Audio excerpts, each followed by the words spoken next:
conquête de la souveraineté passe avant tout par l'exploitation des ressources nationales au profit de nos populations.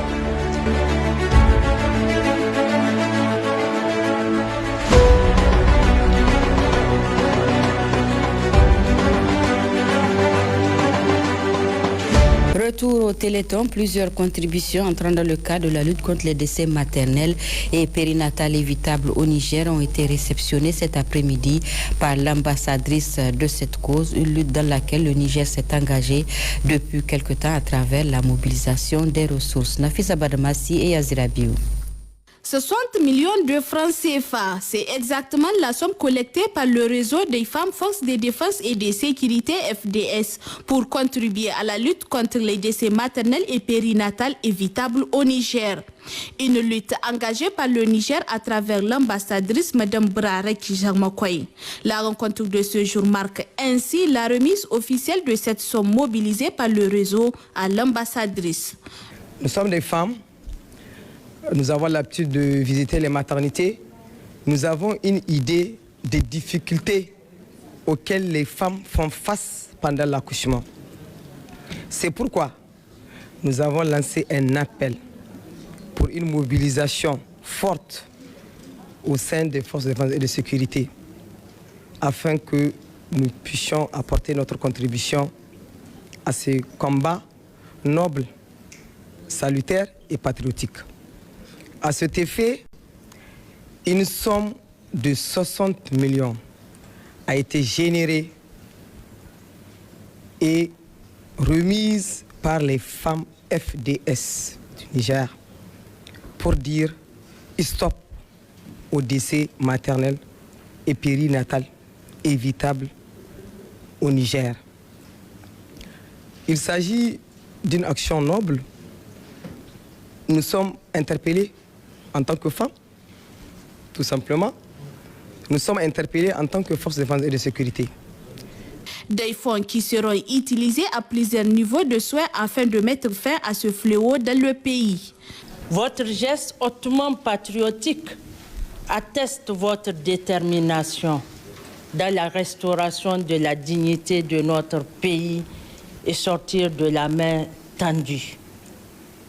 Nous vous rassurons, mesdames, que les ressources mises à notre disposition seront utilisées à bon escient dans le cadre des activités qui concourent à l'amélioration de la santé de la mère et de l'enfant et qui vont permettre de désengorger nos maternités de référence, dont la maternité Isaka Gazobi.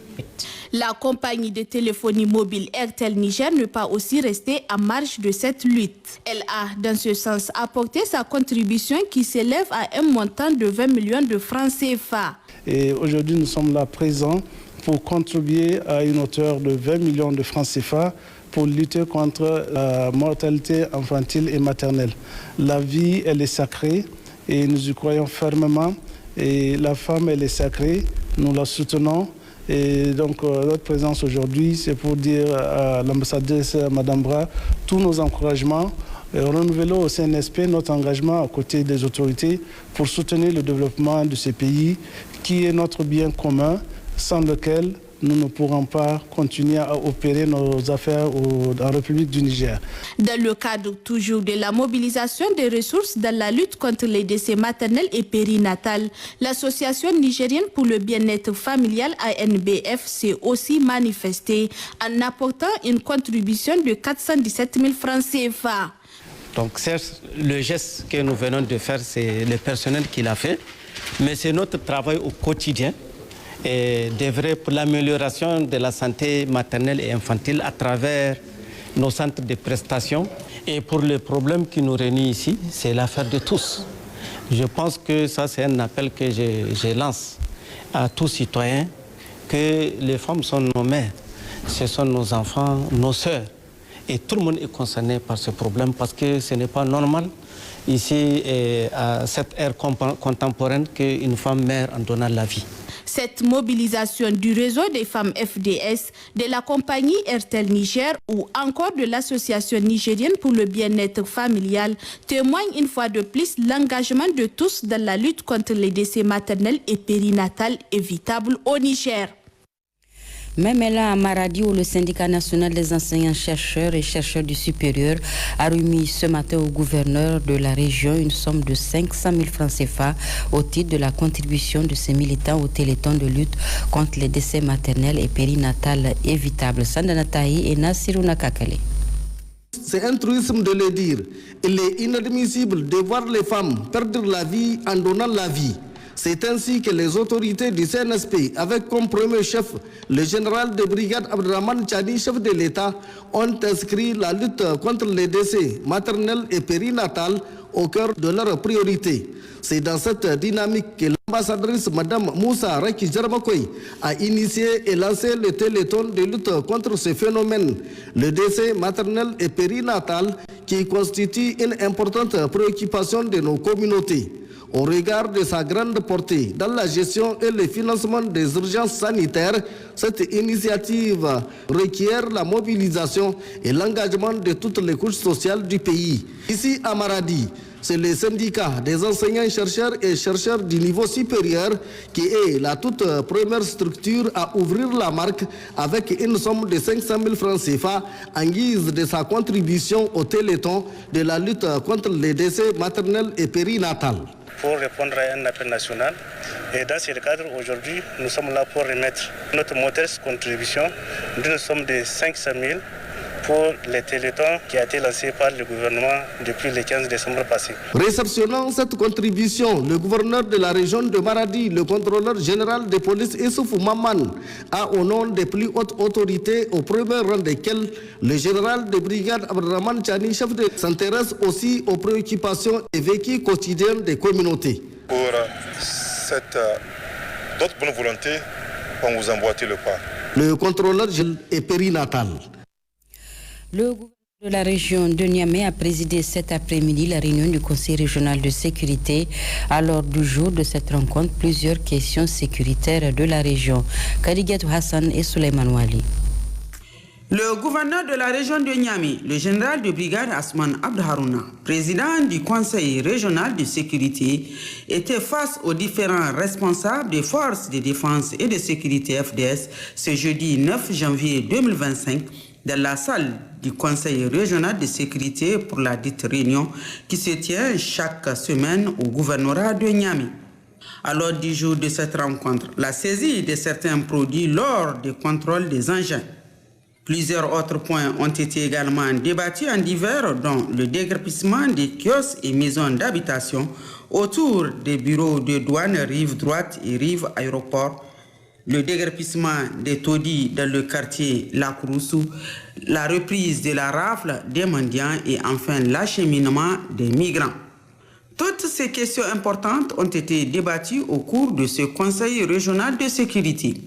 Le général de brigade Asman Abdharouna, gouverneur de la région de Niamey et ses plus proches collaborateurs, sur le plan sécuritaire, veillent sur la sécurité des populations et de leurs biens. Une des plus grandes priorités des autorités du Conseil national pour la sauvegarde de la patrie CNSP.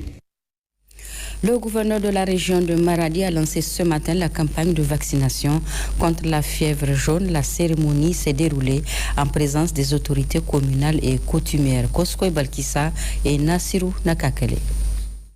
Marqué par la mobilisation des autorités sanitaires et des équipes médicales, le présent lancement de campagne de vaccination vise à protéger la population contre la fièvre jaune, une maladie virale potentiellement mortelle.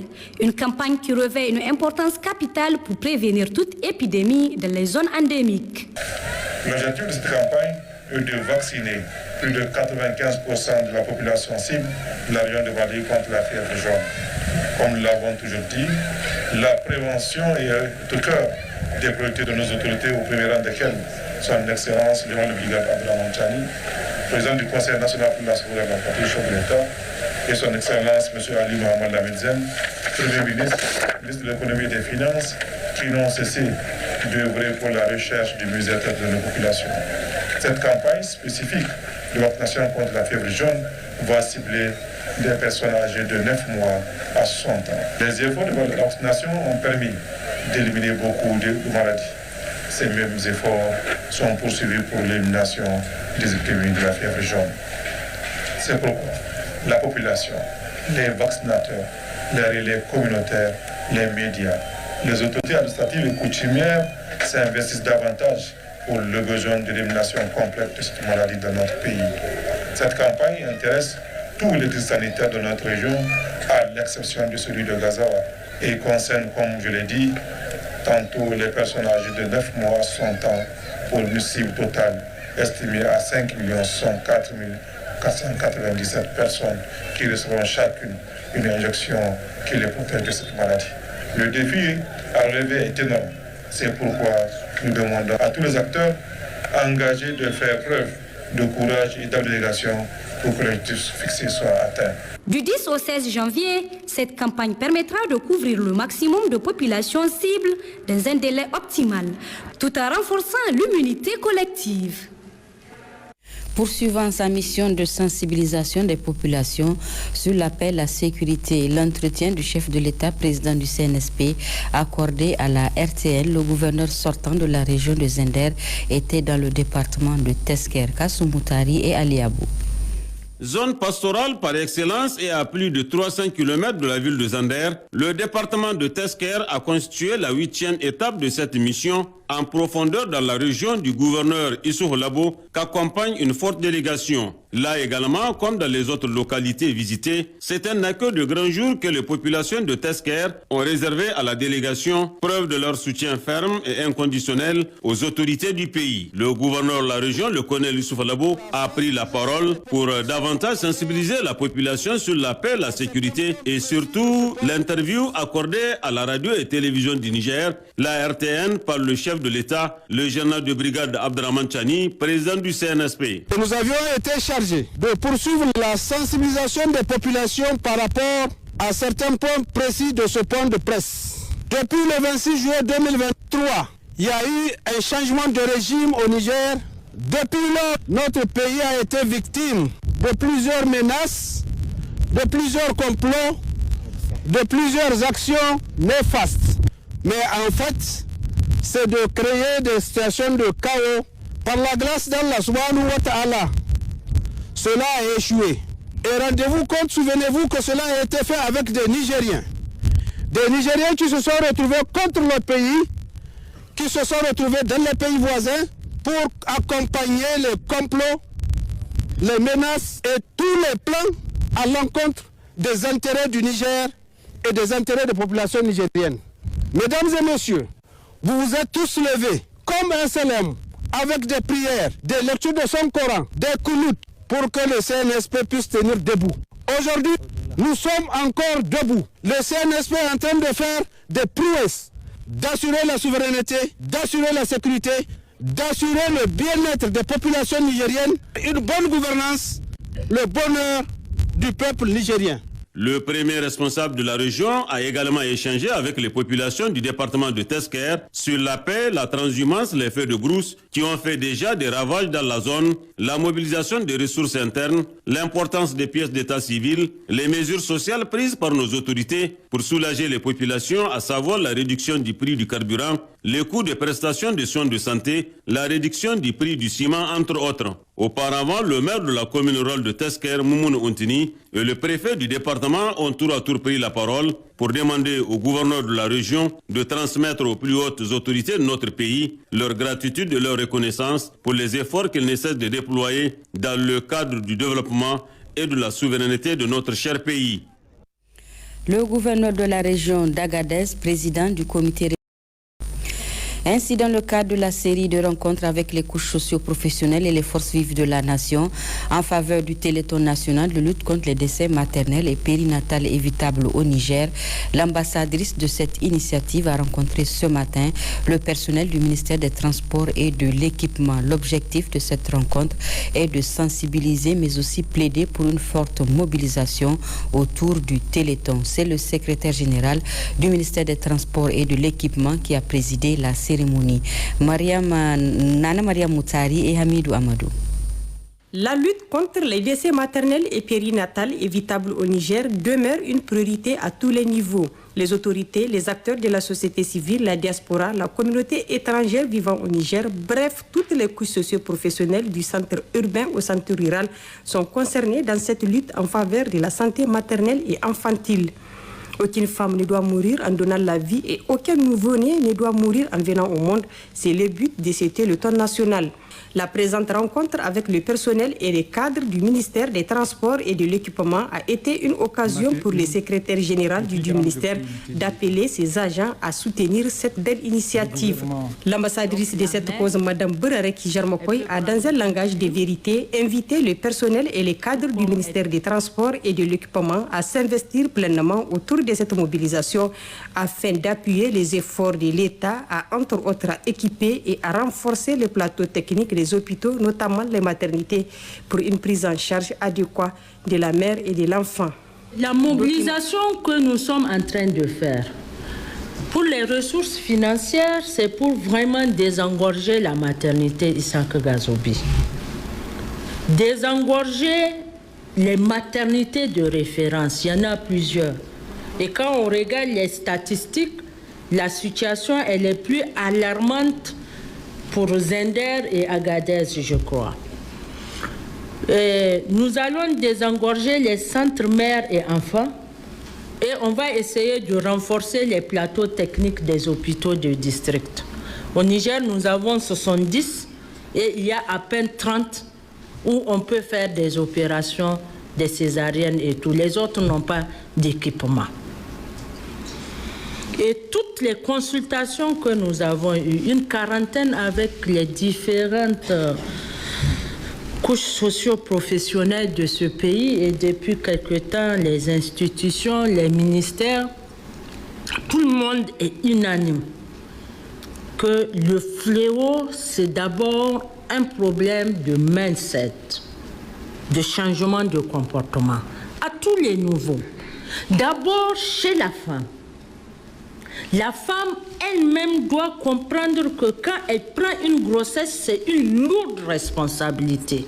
Les époux qui sont nos responsables. Les époux doivent changer envers les femmes. Vraiment un changement notoire. Quand la femme est enceinte, la toute première responsabilité, c'est d'abord l'homme.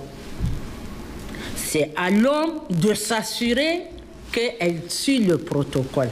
Il doit lui donner de l'argent pour aller au centre de santé. En tout cas, le jour où on signait la Fatia, il a dit « je peux ». Donc la main, elle peut prendre une plume, tout comme elle peut se diriger vers la poche, et elle peut donner. Mais on ne fait pas d'arrondi à personne. On ne pose pas un poids à quelqu'un. Non. Ici, c'est une sorte de mutualisation de ressources qui est beaucoup appréciée. Il y a beaucoup de hadiths qui en parlent. Celui qui a donné 1 franc et celui qui a donné 1000 francs, ils auront tous les asnates de 1001 francs. Ces personnels se réjouissent de l'exposé présenté, exposé très édifiant qui leur a permis de bien cerner la question. Il a promis de s'engager en faveur de ces téléthons de lutte contre ces fléaux. Si nous avons des appels à lancer à d'autres hommes qui sont les nôtres, au-delà de nos frontières, on doit le faire pour que cette initiative fasse résonner. En tant que, comme elle le dit elle-même, on était des élus quand même de Dieu, il faut le reconnaître. C'est une charge que Dieu a posée sur nous d'avoir dirigé des humains, d'accord? Et en cela, parmi ces humains, il y a ces femmes. Et donc, c'est un grand cri de cœur que je lance à tous ceux qui sont à un niveau ou autre de responsabilité, d'amener leur contribution. Ce ne reste qu'1 franc pour que cette initiative réussisse. Les engagements, j'allais dire, se situent à 2 niveaux. Mais je constate, avec l'engouement dans cette salle, qu'il y a des engagements individuels en chacun qui est animé. Son passage a donné un son de cloche au niveau du ministère des Transports et de l'Équipement. Et je pense que bientôt, elle va avoir ce résultat-là, Inch'Allah.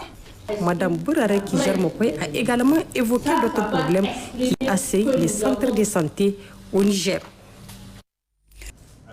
Suite de cette édition, lors de son séjour à Bamako au Mali dans le cadre des éliminatoires du CHAN 2024, notre envoyé spécial s'est intéressé à la communauté nigérienne vivant au Mali, plus précisément celle qui exerce des activités commerciales autour de la grande mosquée du marché. Assimi Abdoulaye. Nous sommes à la grande mosquée du marché de Bamako. Les alentours sont occupés par les étals des Nigériens. Ils sont commerçants, coiffeurs, vendeurs de produits de la pharmacopée traditionnelle. Ici, c'est leur quartier général. Ils y vivent depuis 10, 20, voire plus de 30 ans en parfaite harmonie avec les populations maliennes. Malam Zamnaou est le président du Haut Conseil des Nigériens au Mali. Il connaît tout le monde et il parle couramment les langues locales. Je vis au Mali depuis 33 ans et je préside le conseil depuis quelques années. Il y a une très bonne cohésion entre Nigériens et Maliens. Ce sont les mêmes peuples. Nous respectons les lois et règlements du Mali et nous n'avons jamais eu de problème avec les Maliens. Et Dieu merci, avec la création de l'AES, cette cohésion s'est renforcée. Il